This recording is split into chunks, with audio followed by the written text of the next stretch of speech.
Maaga pa. Wala pang bukas na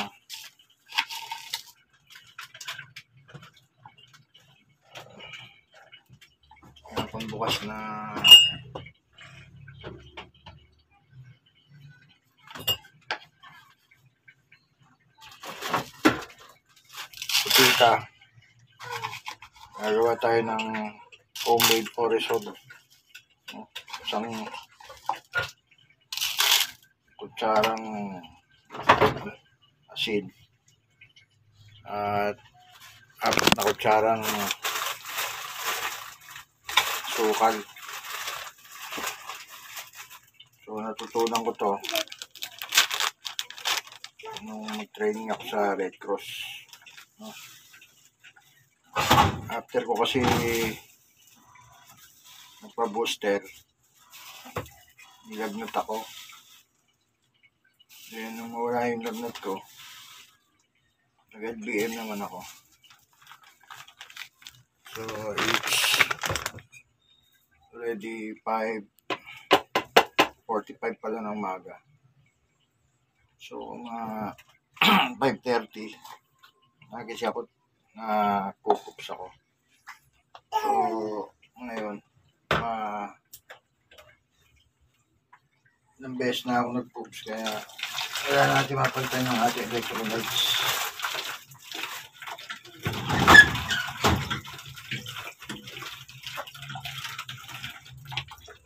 So 1 liter na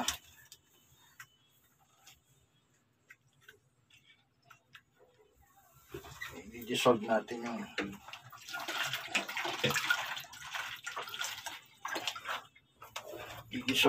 yung sugar at salt. Ito yung ating inumin para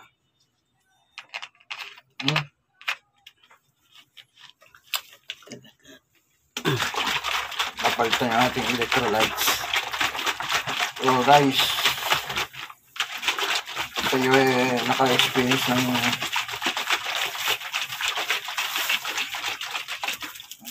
ito lang gagawin niya. So hindi nga lang medyo maganda lasa nito, pero kailangan natin para makasunod, kasi naubos yung electrolytes natin sa katawan.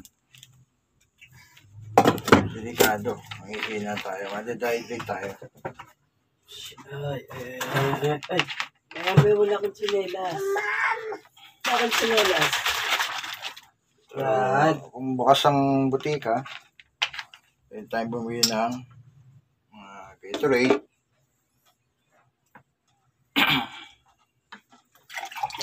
Gano ko.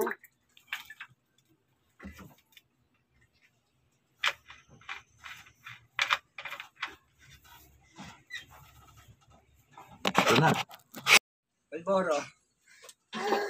Ilan? 2.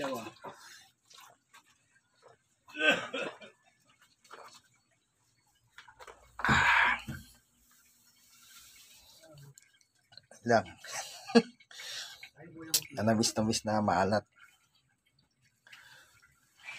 This is the second glass inumin natin. Kasi medyo nakaapat na akong pups, no? Puro tubig yung labas natin. So kailangan natin palitan yung ating electrolytes sa katawan.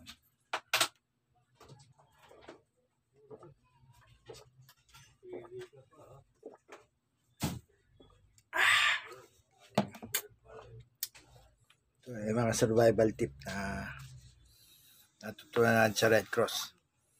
Sana may napuli kayo, guys. Magandang umaga sa inyo lahat. This is DJ F, DJ na si Kyo.